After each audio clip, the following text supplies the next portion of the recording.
Nice. This gives me such nostalgia, you guys.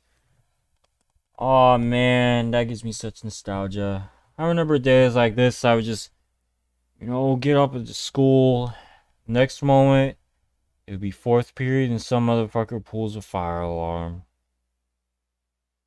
And the music fits just right because it's just like, he waddles away from the consequences and just pulls a fire alarm.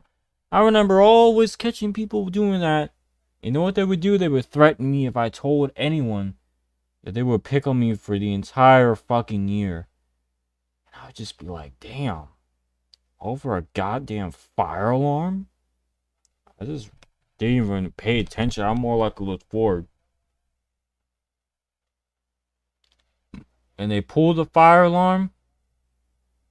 And yeah, we were all sent out of the classroom.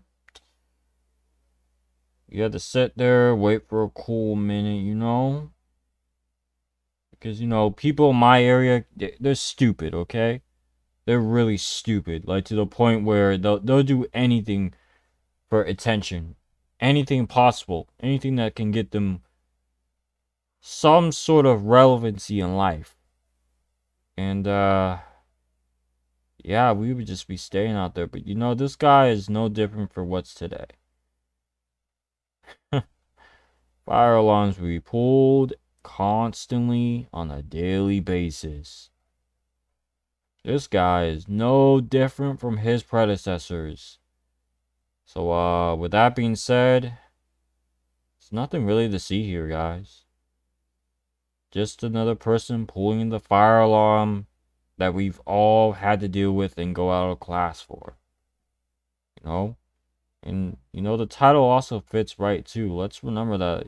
Just waddles away from the consequences. It fits in perfectly as his Ghost fucking Busters last boss, or whatever the fuck they call it, thing waddles away. He waddles just like that.